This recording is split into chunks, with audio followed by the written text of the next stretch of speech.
Merci de nous rester fidèles. Mesdames, Messieurs, bonjour. Midi, c'est l'heure du grand journal. Au sommaire, nomination d'un nouveau directeur général à l'IPRES. Les retraités disent leurs attentes, parmi lesquelles la revalorisation de leur pension et une meilleure prise en charge médicale. Diagnostic dans le secteur malade, le temps est donné pour les assises de l'éducation.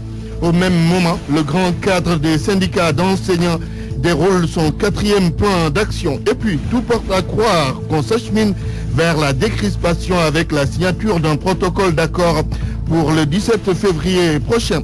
Le point sur la baisse du coût du loyer, plus de 2000 appels reçus par le service régional du commerce de Dakar en 10 jours et il y a eu plus de 600 réclamations.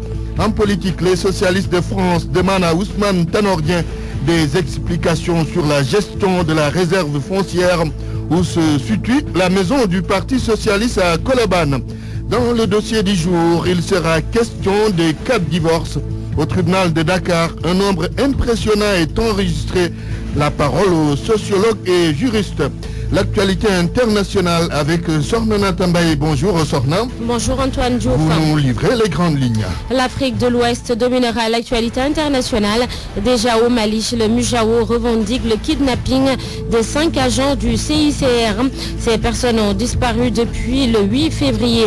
Au Burkina Faso, la crise politique persiste.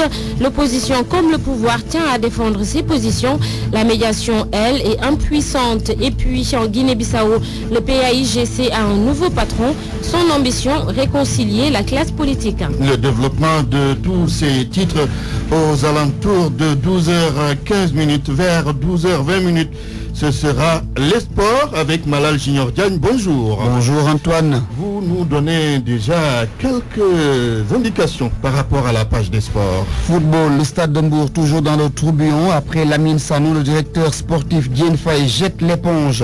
En Espagne, finale de la Coupe du Roi vers une affiche FC Barcelone Real de Madrid. Les deux clubs rivaux de la Liga sont favoris en demi-finale cet après-midi face à l'Atlético Madrid et à la Real Sociedad. Nous parlerons de volleyball également avec la préparation des Lions en direction du tournoi de Nairobi. La Fédération sénégalaise de volleyball toujours à l'écoute du ministère des Sports. Malal Junior Diagne, point de vue sur le sort des entraîneurs de football de la Ligue 1, 4 limogés en 8 journées. En 8 journées, donc, le problème du management du football dans notre pays, débat vers 12h30. Bienvenue à toutes et à tous. RFM Midi. RFM Midi. Antoine Diouf. Au lendemain d'une nomination d'un nouveau directeur général à l'IPRES, nous avons donné la parole aux retraités. Ils attendent que le nouveau directeur général de l'institution de prévoyance retraite du Sénégal revoie leur pension à la hausse et prenne mieux en compte leur santé.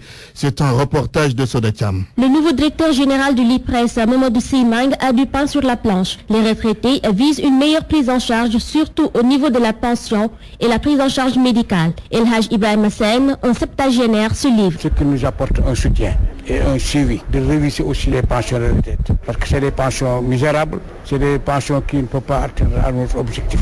Nous lui demandons, dès son arrivée, de penser sur les pensionnaires, les pensions. C'est des pensions qui demandent à réviser à 100%. Mamadou Moustapha Faye, un immigré à la retraite, déplore la manière dont on les traite pour percevoir leur pension. Qu'on puisse régulariser les salaires des retraités le plus rapidement possible. Comme ça, les gens ne viendront pas faire la queue ici, attendre du matin au soir, qu'on vous dise vous revenez demain, après-demain, tout ça. C'est très simple, c'est tout ce que nous voulons. Ancien responsable de service à la présidence, Mamadou Niang n'ose même pas dire le montant de sa pension. Et pourtant, il était toujours en règle. Mais si je vous dis, ça ne représente même pas le 10e de mon salaire. Alors que l'État, il parie qu'il vire par an 400 millions. Parce que le simple directeur ne peut rien changer. Parce que les retraités sont laissés pour compte. Moi, j'ai fait 40 ans de service. Selon Mamadou, pour se soigner, il va falloir se rabattre sur la pharmacie. Mais il en reste parce que au niveau des centres médicaux, on vous donne des médicaments en générique. Si vous voulez vraiment vous soigner, il faut aller à la pharmacie. En attendant l'installation du nouveau directeur général de l'IPRES, Mamadou Simang, les retraités sont partagés entre espoir et scepticisme. En attendant la nomination de Mamadou Simbeng qui n'enchante pas les travailleurs de l'IPRES, Ils vont donc organiser une assemblée générale cet après-midi. L'IPRES et les retraités entre 2000 et 2012, les pensions ont augmenté, mais d'autres chantiers attendent la nouvelle direction de cette institution sociale. Babacar Fall. La santé des retraités, c'est le point noir à l'IPRES, un seul centre médico-social installé à Dakar, et cela depuis plus de 30 ans. Dans les régions, ce sont les agences de l'IPRES qui servent de dispensaires, entre guillemets. Des médecins se déplacent dans ces agences locales pour consulter les retraités. Pire, dans une localité comme Matam et dans les 3 régions nouvellement créées, il n'y a même pas de bureau pour l'institution de prévoyance retraite. Ce qui n'enlève en rien les bons points de l'IPRES, 80% de hausse sur les allocations aux retraités, 10% rien que pour l'année 2012, quelques semaines juste après l'arrivée de Macky Sall à la présidence de la République. C'était une promesse de campagne. Il est 12h06, vous suivez le grand journal. RFM 94.0, la radio en puissance. Un secteur malade, c'est celui de l'éducation. Les acteurs cherchent la thérapie à travers des assises nationales. Ce matin, une rencontre inaugurale s'est tenue sur la question. Les différents acteurs de l'éducation étaient présents. Les assises de l'éducation vont s'étaler sur 4 mois. Mantouré Ndeye Fatou Ndiaye. L'éducation va mal, un temps d'arrêt pour voir où le bas blesse. Abdou Salam Sall, président du comité national de pilotage des assises de l'éducation. Chaque période avec son contexte. En 81, dans une large mesure, les états généraux s'étaient portés par le sud-est. Depuis, beaucoup d'eau a coulé sous les ponts. Il y a eu une plus grande massification. Mais aussi, l'école sénégalaise a produit des talents. Sauf que n'a pas produit de taille critique de talent à même de porter le Sénégal. Les syndicalistes entament leur 4e plan d'action et pourtant, ils sont tous autour de la table pour trouver un consensus. Serigne Mbaye Thiam reste clair. Les concertations, ce ne sont pas des négociations entre le gouvernement et les syndicats. Ça dépasse le cadre de l'examen des plateformes de négociation pour réfléchir sur les orientations de l'école sénégalaise et sur les solutions à apporter à la crise structurelle. Les négociations vont se dérouler le 17, une concertation pour la signature du protocole avec les syndicats. Pour régler le problème, il faut situer les responsabilités. Si le bureau des assises a souhaité être à équidistance de tout le monde, c'est pour dire ce que la science aujourd'hui nous dit de dire. Il y a des difficultés, mais malgré les difficultés, il faut savoir que les syndicats ont accepté de nous rejoindre dans tous les comités des assises. Encore des assises, mais cette fois-ci, leurs sorts ne seront pas réservés au tiroir et à la poussière. Cette fois-ci, nous allons proposer d'autres véhicules et au fur et à mesure, on va vous dire ces véhicules qui, aux côtés de l'État, vont essayer de porter les orientations qu'on se définit dans le cadre des assises. 4 mois, tout au plus 5, le délai pour tout Sénégalais. Chacun est concerné. L'essentiel est de donner un point de vue constructif. En marge de cette rencontre, le ministre de l'Éducation s'est prononcé sur le recrutement d'enseignants vacataires à la retraite et autres titulaires d'une licence ou d'une maîtrise âgés de 35 ans. C'est pour combler le déficit d'enseignants, son Serigne Mbaye Thiam, au micro de Ndeye Fatou Ndiaye, stagiaire à la radio Futur Média. On est professeur par discipline. On est professeur en français, on est professeur en mathématiques, on est professeur en espagnol, en arabe, en sciences physiques. Donc vous comprendrez qu'il puisse y avoir des disciplines où on a des surnombres et des disciplines où on a des déficits. Les vacataires que l'État cherche à recruter actuellement, ce sont des vacataires dans les disciplines où on a des déficits, comme les mathématiques, la philosophie, les sciences physiques, les lettres modernes, l'arabe et l'espagnol, par exemple. Maintenant, il y a d'autres disciplines pour lesquelles il y a des jeunes diplômés qui ne trouvent pas du travail, qui sont des disciplines pour lesquelles le système éducatif connaît des surnoms. Pendant que l'on cherche des solutions aux problèmes de l'éducation, le grand cadre des syndicats d'enseignants déroule son 4e plan d'action. Débrayage aujourd'hui, grève totale demain et après-demain. Et puis une lueur d'espoir existe avec la signature annoncée d'un protocole d'accord entre les enseignants et le gouvernement. Pour le 17 février prochain, 12h09, vous suivez le grand journal. Sur RFM, au moins, on a des informations sûres et utiles. RFM, la radio radio de toute l'actualité. Le service régional du commerce de Dakar livre quelques chiffres 10 jours après l'entrée en vigueur de la loi sur la baisse du coût du loyer. Sur le numéro vert, 2000 appels ont été répertoriés. Il y a eu 627 cas de réclamation, mais les 17 ne sont pas encore satisfaites. Écoutons le chef du service régional du commerce de Dakar, Oumar Diallo, avec El Haj Daouda Diouf. À ce jour, 11 février 2014, nous avons pratiquement reçu 2068 appels. Et sur les 2068 appels, nous avons 1873 locataires qui ont appelé, soit pour faire des réclamations, soit pour demander des informations. Il y a aussi 198 bailleurs qui ont appelé pour demander surtout des informations et surtout pour demander comment ils vont faire pour faire appliquer la loi.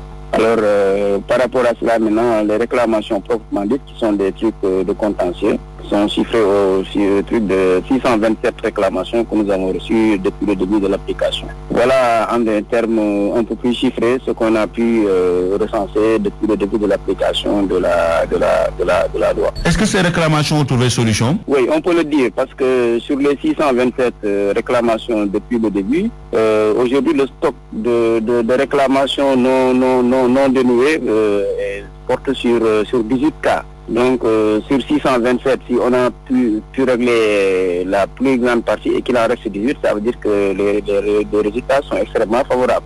Bon, maintenant, la lecture qu'il faut en faire, c'est que pratiquement l'information qui passe de bouche à oreille, qui fait que chaque locataire qui vient chez nous et qui trouve satisfaction, donne l'information à son colocataire.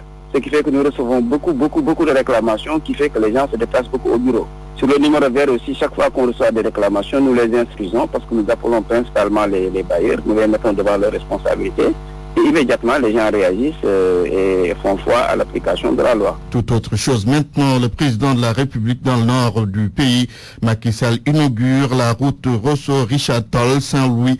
Cet axe qui est long de 110 km est réhabilité grâce à un financement de l'Union européenne à plus de 36 milliards de francs CFA. Et d'après le directeur général de l'AGEROUTE, la durée de vie de l'infrastructure a été prise en compte dans les travaux.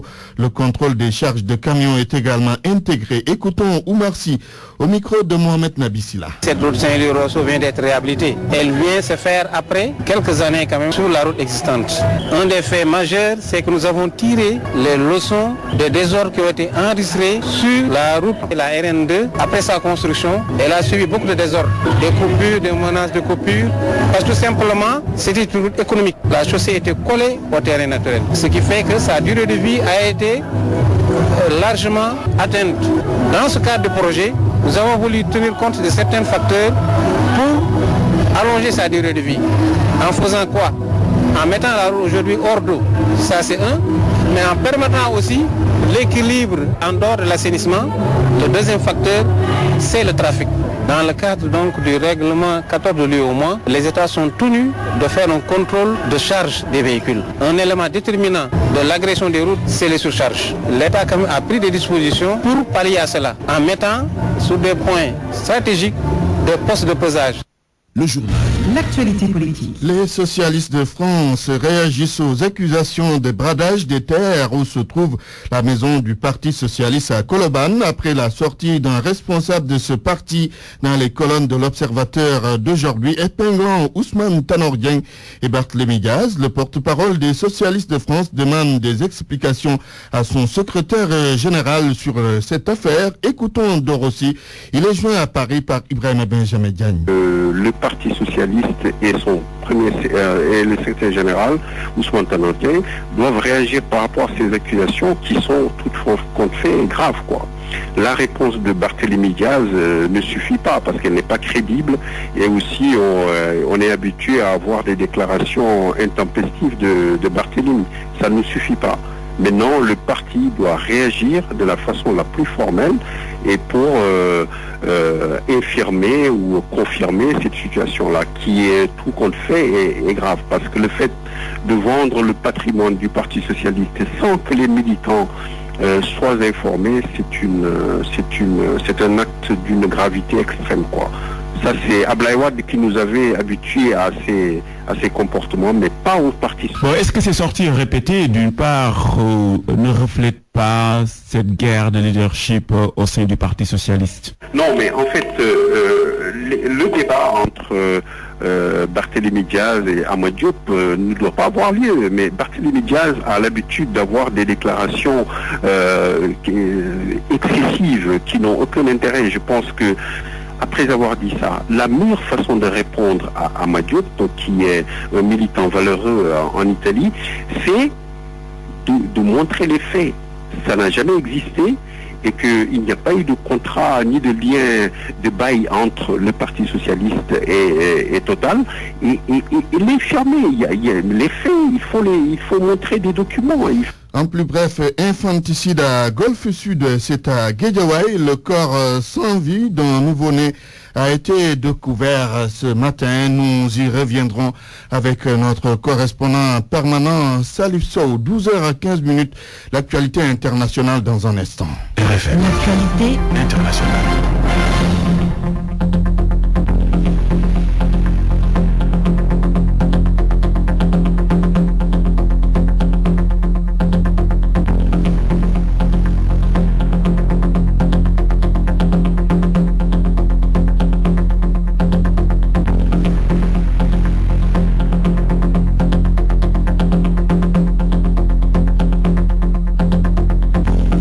L'actualité internationale, une présentation de Sornana Tambay bien installée.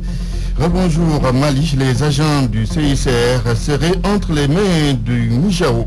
La Croix-Rouge était sans nouvelles de cette équipe depuis le 8 février. C'est seulement ce mardi qu'un responsable du mouvement terroriste a déclaré avoir enlevé ces personnes. Elles seraient saines et sauves. Les détails avec Daoud Djoufa. C'est un membre de la direction du Mijao du nom de Yora Abdul Salam qui a revendiqué l'enlèvement de l'équipe du Comité international de la Croix-Rouge. S'exprimant au micro de nos confrères de l'agence France Presse, le djihadiste déclare que grâce à Dieu, nous avons pris un 4x4 des ennemis de l'islam avec leurs complices. Yora Abdul Salam précise que les humanitaires étaient en vie. Ces revendications interviennent au moment où le mouvement armé fait de nouveau beaucoup parler de lui dans le nord du Mali. Ainsi, certains voient derrière les affrontements intercommunautaires entre Peul et Touareg l'armée du Mijao. D'ailleurs, l'année dernière, quelques dizaines de ces combattants ont pris brièvement le contrôle de la localité de Djebok. Sur place, ils ont tenté sans succès d'arrêter le patriarche des Touaregs de la tribu des Imrad. Il faut dire que depuis samedi, on était resté sans nouvelles du véhicule qui transportait les employés du CICR, un vétérinaire comme l'un des chefs de l'aile des trafiquants du groupe islamiste. Ceux qui ont connu Yora Abdul Salam en 2012, lorsque le Mijao contrôlait la ville de Gao, le présente comme l'un des chefs de l'aile des trafiquants du groupe islamiste. Daoud Diouf, en Guinée-Bissau, le PAIGC a un nouveau président. Domingos Chimos Pereira a été élu à l'issue du 8e congrès ordinaire du parti. Il remplace Carlos Gomez Jr., renversé par un coup d'État en 2012. Pereira promet de réunir toute la famille politique pour une meilleure préparation des législatives prévues dans près d'un mois et demi. Le nouveau chef du PAIGC est également tête de liste pour ces élections. Burkina Faso, on s'y attendait, aucun consensus entre pouvoir et opposition. Et oui Antoine, il n'y a même pas eu de discussion sur les principaux points de divergence. Aucune des deux parties ne veut faire de compromis et une nouvelle rencontre semble peu probable. Ousmane Gueye. Ceux qui espéraient une issue à la crise politique au Burkina Faso doivent déchanter. Majorité et opposition butent sur des désaccords alors que les discussions n'ont pas encore commencé. Les échanges doivent notamment porter sur l'élection présidentielle de 2015 et une éventuelle modification de la Constitution. De telles dispositions vont permettre au chef de l'État, Blaise Compaoré, de se représenter. Seulement, l'opposition exige un mandat du président pour ses négociateurs, comme préalable à toute discussion. Réponse des membres de la majorité, il n'en est pas besoin. C'est ce qui constitue le principal blocage dans les échanges selon un communiqué de la médiation. À plus d'1 an et demi de l'élection présidentielle, la tension politique monte au Burkina Faso. Elle était déjà presque à son comble en décembre 2013, lorsque Blaise Compaoré, au pouvoir depuis 26 ans, avait évoqué l'idée d'un référendum pour modifier la Constitution. La loi fondamentale limite à 2 le nombre de mandats présidentiels. Centrafrique, l'armée française s'est fait plus menaçant envers les anti-Balaka. Ces rebelles qui s'attaquent aux populations, surtout musulmanes, sont des ennemis de la paix. Ce sont là les propos du commandant de l'opération Sangaris. C'est la tolérance zéro. Alioune Kane. Les anti-Balaka sont traités en ennemis de la paix en Centrafrique par l'armée française. Selon le général français Francisco Soriano, les exactions menées contre les musulmans sont inadmissibles. Il a manifesté sa désolation face à cette situation, cela lors d'une rencontre publique à Bangui avec les principaux dignitaires religieux du pays. Cependant, le ministre français de la Défense, Jean-Yves Le Drian, a assuré que la France va œuvrer pour que la sécurité revienne dans le pays. Selon le ministre, le désarmement est irréversible pour une transition politique. Il a entamé une nouvelle tournée en Afrique centrale dimanche dernier, une visite axée sur la poursuite de l'action militaire de la France pour la stabilisation du pays. Suite à des entretiens mardi avec le président congolais Denis Sassou Nguesso, il doit se rendre mercredi à Bangui. Ces mesures interviennent au lendemain de l'assassinat par des inconnus de Jean-Emmanuel Ndiaroua, un membre du Conseil national de transition. Allez, Oukan, voilà Antoine, c'est tout pour l'actualité hors du Sénégal. Merci, Sormana Tambaye. Parole aux auditeurs.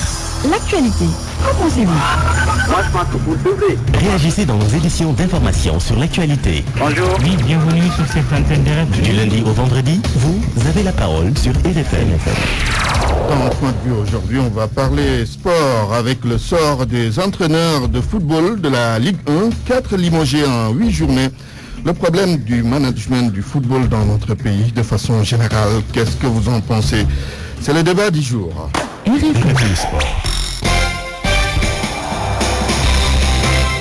Le sport avec Malal Junior Diagne, Stade de Mbour, après Lamine Sanon, le directeur sportif jette l'éponge. Il s'agit de Diène Faye qui a décidé tout simplement de quitter ses fonctions de directeur sportif. Il estime ne pas avoir été consulté avant d'annoncer le limogeage de Lamine Sanon, une situation qu'il juge anormale. Il est au micro d'Abdou Diouf Junior. Moi j'ai démissionné parce que le fait qu'on a renvoyé l'entraîneur sans m'avertir, c'est pour ça que j'ai démissionné. C'est un manque de respect total, parce que normalement c'est moi qui devais renvoyer et c'est moi qui devais négocier un autre coach. Et tout ça là, ça n'a pas été. Ce qui fait que vous avez choisi de... Moi j'ai choisi de démissionner parce que c'est normal, c'est le sport. Si tu n'es pas considéré, il vaut mieux le laisser, c'est ça. C'est donc le désormais ex-directeur sportif. Les supporters ne sont pas également contents de la décision du président de limoger Lamine Sanon. Il pense qu'il est en train de faire un bon travail depuis son arrivée à la tête de cette équipe de la ville de Mbour, Abdou Diouf Junior. C'est la décision la plus controversée. La nouvelle a fini de faire le tour du Sénégal. À Mbour, les supporters sont dans tous leurs états. Tout le monde en parle. Moi, je trouve que c'est pas normal que l'on ait limogé l'entraîneur. Il a fait du bon travail. Seulement perdre par 3 buts à 1 et c'est être limogé, c'est tout sauf normal. Le limogeage de Lamine Sanon suscite beaucoup d'interrogations chez les inconditionnels du stade de Mbour. Ils pensent que l'entraîneur est remercié sans raison valable. C'est lui qui a aidé l'équipe à revenir en Ligue 1, donc je crois qu'on devait le laisser faire le maintien. Les supporters avaient fini par savoir que le staff technique avait les mains liées. Lamine Sanon a payé pour sa témérité. C'était les gens qui faisaient les classements, tout le monde le savait. Maintenant, si tu es entraîneur et tu n'as pas de pouvoir sur ton banc, là ça devient compliqué.